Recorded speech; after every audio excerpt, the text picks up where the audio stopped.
नमस्कार दोस्तों, वैदिक मंथन चैनल में आपका स्वागत है। वैदिक युग के घर में पुस्तक से छोटी बात बड़ी जानकारी देने की कोशिश करते हैं। हमने पिछली वीडियो में देखा कि साँड़ का भास या कहें कि साँड़ का लिखा हुआ टीका हमने जानने की कोशिश किया। साँड़ दक्षिण भारत के निवासी थे। एक पांडुलिपि भोजपत्र पर शारदा लिपि में तथा अन्य 29 कागज की पांडुलिपियाँ नागरी लिपि में लिखी मिली। ये 30 पांडुलिपियाँ 3 नाम, नंबर 1 ऋग्वेद संहिता और नंबर 2 ऋग्वेद संहिता पदपाठ और नंबर 3 ऋग्वेद संहिता भाष्य है। 30 पांडुलिपियों में 16 में साँड़ का वेद पर भाष्य या टीका लिखा है तथा 5 में पदपाठ है। इनमें से जो एक भोजपत्र पर शारदा लिपि में है वह सबसे ज़्यादा महत्वपूर्ण है। ऋग्वेद पर साँड़ की टीका वेद पर प्रथम टीका है और प्राचीन भी है, जो 14वीं शताब्दी की। इसका कारण आज स्पष्ट हो गया है कि इन पुस्तकों द्वारा स्थापित वैदिक परंपरा को सुचारू ढंग से चलाने पर मनुवादी परिवारों का जीवन यापन के साथ साथ मानव सम्मान और राजनीतिक पहचान भी कायम रहता है। आइए आज इसके आगे जानने की कोशिश करते हैं कि कितना तथाकथित लोगों ने और घालमेल किया। भाग ई देखेंगे आज 950 ईस्वी के बाद से मुगल काल तक। आइए साक्ष्यों के साथ देखें कि 950 ईस्वी के बाद से उत्पन्न हुआ ब्राह्मणी राजपूत गठजोड़ ने पूर्वकालीन सम्राटों द्वारा निर्मित बुद्ध मार्ग के साथ साथ उन तमाम बौद्ध स्थलों में स्थापित अवलोकितेश्वर बुद्ध या बोधिसत्व वाली बौद्ध मूर्तियाँ या बौद्ध प्रतीकों वाली सम्यक पहचान को नष्ट करते हुए उन्हें अपनी एक नई काल्पनिक पहचान में कैसे रूपांतरित कर दिया। आज उसी पहचान को सभी लोग वैदिक पहचान और वैदिक संस्कृति भी कहते हैं। साथ ही जिस पहचान को ब्राह्मण राजपूत गठजोड़ रूपांतरित नहीं कर पाया, उन सबों को मुगलों के कंधे पर बंदूक रखते हुए नष्ट करना और करवाना शुरू कर दिया था। आज देखेंगे नालंदा विश्वविद्यालय। यह सम्यक संस्कृति में उस शिक्षा का सर्वाधिक महत्वपूर्ण और विख्यात केंद्र था। वर्तमान बिहार राज्य में पटना से 88 किलोमीटर दक्षिण पूर्व और राजगीर से 11.5 किलोमीटर उत्तर में एक गांव के पास अलेक्जेंडर कनिंघम द्वारा खोजे गए इस महान विश्वविद्यालय के भग्नावशेष इसके प्राचीन वैभव का बहुत कुछ अंदाज करा देता है। यहाँ 10,000 छात्रों को पढ़ाने के लिए 2,000 शिक्षक थे। प्रसिद्ध चीनी विद्वान यात्री ह्वेनसांग और इत्सिंग ने कई वर्षों तक यहाँ सम्यक संस्कृति व दर्शन की शिक्षा ग्रहण की। उन्होंने अपने यात्रा वृत्तांत संस्मरणों में नालंदा के विषय में काफ़ी कुछ लिखा है। ह्वेनसांग ने लिखा कि सहस्त्रों छात्र नालंदा में अध्ययन करते थे और इसी कारण नालंदा प्रख्यात हो गया था। दिन भर अध्ययन में बीत जाता था। विदेशी छात्र भी अपनी शंकाओं का समाधान करते थे। सिंह ने लिखा है कि विश्वविद्यालय के विख्यात विद्वानों के नाम विश्वविद्यालय के मुख्य द्वार पर श्वेत अक्षरों में लिखे जाते थे। इस विश्वविद्यालय में भारत के विभिन्न क्षेत्रों से ही नहीं बल्कि कोरिया, जापान, चीन, Tibet, Indonesia, Burma, Malaysia, Lanka जैसे अन्य देशों से भी विद्यार्थी शिक्षा ग्रहण करने आते थे। नालंदा के विशिष्ट शिक्षा प्राप्त छात्र बाहर जाकर बौद्ध धर्म का प्रचार करते थे। यह विश्व का प्रथम पूर्णतः आवासीय विश्वविद्यालय था। अत्यंत सुनियोजित ढंग से और विस्तृत क्षेत्र में बना हुआ यह विश्वविद्यालय स्थापत्य कला का अद्भुत नमूना था। इसका पूरा परिसर एक विशाल दीवार से घिरा हुआ था, जिसमें प्रवेश के लिए एक मुख्य द्वार था। उत्तर से दक्षिण की ओर मठों की कतार थी और उनके सामने अनेक भव्य स्तूप और मंदिर थे। इन सभी स्तूपों में भगवान बुद्ध की विभिन्न मुद्राओं में मूर्तियां बनी हुई थी। केंद्रीय विद्यालय में 7 बड़े बड़े कक्ष थे और इसके अलावा 300 अन्य कमरे थे, जिनमें व्याख्यान हुआ करते थे। कमरे में सोने के लिए पत्थर की चौकी होती थी। दीपक, पुस्तक इत्यादि रखने के लिए आले बने हुए थे। प्रत्येक मठ के आंगन में एक कुआं बना था। 8 विशाल भवन, 10 मंदिर और प्रत्येक मंदिर में भगवान बुद्ध की मूर्ति, अनेक प्रार्थना कक्ष तथा अध्ययन कक्ष के अलावा इस परिसर में सुंदर बगीचे तथा झीलें भी थे। लेकिन समय काल की इतनी भव्य और ज्ञानप्रद विश्वविद्यालय को बख्तियार खिलजी ने धावा बोलकर नष्ट क्यों किया?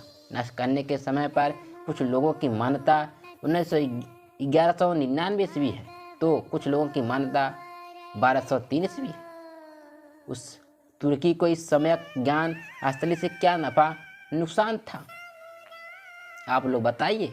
बख्तियार खिलजी तुर्क से चलकर दिल्ली आता है, तत्पश्चात वह नालंदा आता है, तो इसका विरोध करने सेन वंश का कोई शासक प्रशासक क्यों नहीं जाता है? तुर्की से नालंदा कोई सटा क्षेत्र भी नहीं था, उसके बीच में कई छोटे छोटे राजपूत रजवाड़ों का राज था, उन सबको तो विरोध करना चाहिए था। बख्तियार खिलजी मूल रूप से वर्तमान के दक्षिणी अफगानिस्तान के एक तुर्की जनजाति खलाज के परिवार में जन्मा था। भला एक परदेशी को नालंदा बिहार जलाने में रुचि क्या हो सकती थी? उन तुर्क लुटेरों को तो सिर्फ धन लेने में रुचि रहती थी। दरअसल बात यह है कि स्थानीय शासक और उसके जमींदार और चमचे, जो कि सम्यक मतलब बौद्ध परंपरा के विरुद्ध थे, उन लोगों ने बख्तियार खिलजी को नालंदा महाविहार पर आक्रमण करने, जलाने और हजारों शांति प्रिय बौद्ध भिक्षुओं की हत्या करने के लिए प्रेरित किया था। बौद्ध पुस्तकों को जलाने से उसे कोई फायदा नहीं था, फायदा सिर्फ वहाँ के ब्राह्मणी कर्म परंपरा के शासक और अनुयायियों को था। आज के बिहार और बंगाल वाले भाग पर 12वीं शताब्दी के मध्य तक पाल वंश के अंतिम शासक गोविंद पाल की सत्ता थी। इसके तुरंत बाद से इस क्षेत्र की सत्ता सेन वंश ने गोविंद पाल को पराजित करते हुए अपने कब्जे में कर लिया था। सेन वंश ब्राह्मण जाति का शासक था, न अपने कार्यकाल में ब्राह्मणी मान्यता के अनुसार सबसे ज़्यादा मंदिर बनवाने या पूर्व की खड़ी बौद्ध मठ को ब्राह्मणी मत अनुसार रूपांतरित करवाने का काम किया था। आप लोग स्वयं सोचें कि उस समय नालंदा क्षेत्र का शासक लक्ष्मण सेन ब्राह्मणी वंश का था। महाविहार 6 माह तक जलता रहा, लेकिन उसे बुझाने का प्रयास नहीं किया गया। बौद्ध भिक्षु तो मार ही दिए गए थे। स्थानीय जमींदार और राजा द्वारा आग बुझाने से लेकर आचार्य प्राचार्य या बौद्ध भिक्षु को भी बचाने के प्रयास की चर्चा कहीं नहीं मिलती। अतः अब आप लोग स्पष्ट हो गए होंगे कि महाविहार को क्यों जलाया गया था। अब इस सेन वंश के कार्यकाल में कोई विश्वविख्यात ज्ञान स्थली को तोड़ने विदेश से आता है या उसे बुलाया जाता है, इसके बारे में अब ज़्यादा कहने की आवश्यकता नहीं, आप लोग समझ गए होंगे। वैसे तबकात ये नासिरी पुस्तक के लेखक मिनहाज उस सिराज 1210 के आसपास लिखते हैं कि बख्तियार खिलजी को एक जानलेवा बीमारी हो गई थी। उसकी बीमारी को ठीक करने का दावा एक ब्राह्मण वैद्य ने किया और शर्त के रूप में महाविहार को जलाने की मांग रखी। जब उसकी दवाई से बख्तियार ठीक हो गया तो शर्त पूरी करने के लिए बख्तियार खिलजी ने नालंदा विश्वविद्यालय को जला दिया। ये तो हो गई प्रामाणिक बातों की चर्चा, लेकिन इसी नालंदा विश्वविद्यालय पर निश्चित एजेंडा के तहत लेखन करने वाले कई भारतीय इतिहासकार विश्व प्रसिद्ध नालंदा विश्वविद्यालय में आग लगाने के पीछे का जो कारण बताते हैं, उन लोगों के अनुसार एक बार बख्तियार खिलजी बहुत ज़्यादा बीमार पड़ गया और उसके हकीमों ने उसकी काफ़ी चिकित्सा की, लेकिन कोई लाभ नहीं। तब खिलजी को नालंदा विश्वविद्यालय के आयुर्वेद शाखा के प्रधान राहुल श्रीभद्र जी से इलाज कराने की सलाह दी गई, लेकिन बख्तियार ने इलाज से पहले शर्त लगा दी कि वह किसी भारतीय दवा का उपयोग नहीं करेगा और अगर वह स्वस्थ नहीं हुआ तो प्रधान वैद्य को मौत की नींद सुला देगा।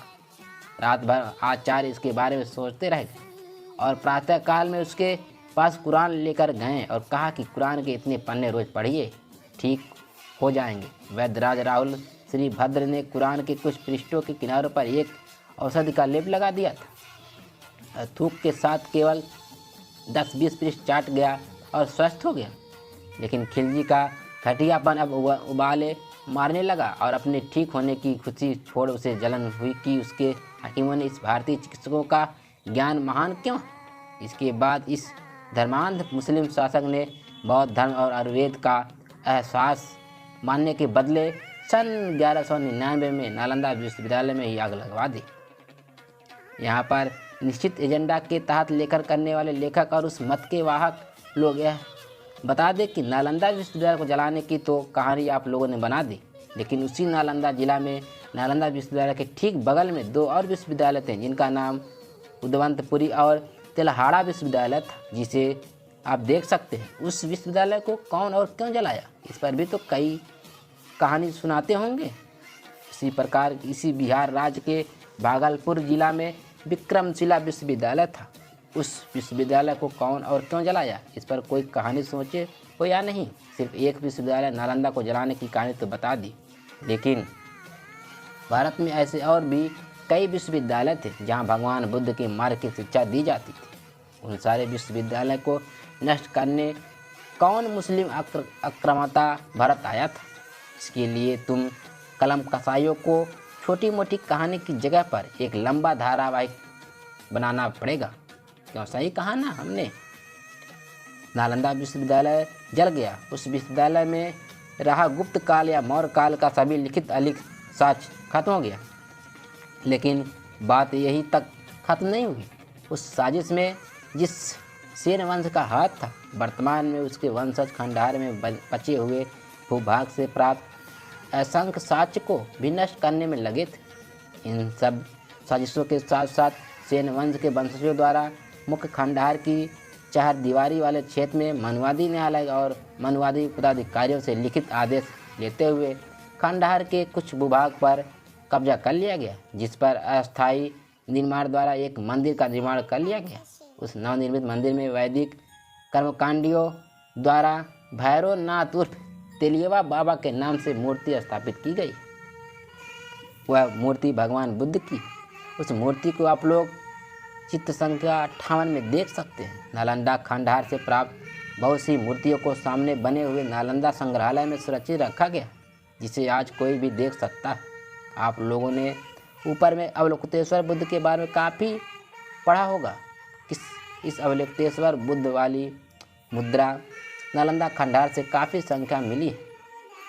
आइए मैं आपको गंगा से हुगली और पद्मा के जैसे इस वैदिक शैव पंथ, वैष्णव पंथ और शाक्त पंथ संस्कृति का भी पूर्व की वैदिक रूपी गंगा से चिन्हित स्थानों के साक्ष्य के साथ रूपांतरण का घालमेल कैसे होता है, उसको साक्ष्य और स्थान व काल के साथ दिखाता हूँ।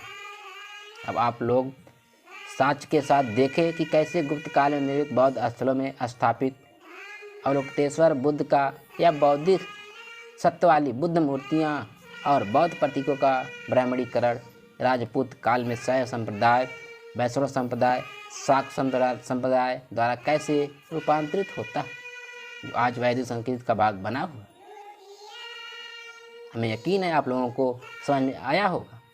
आज बस इतना ही, फिर मिलेंगे हम अगली वीडियो में। तब तक के लिए नमस्कार।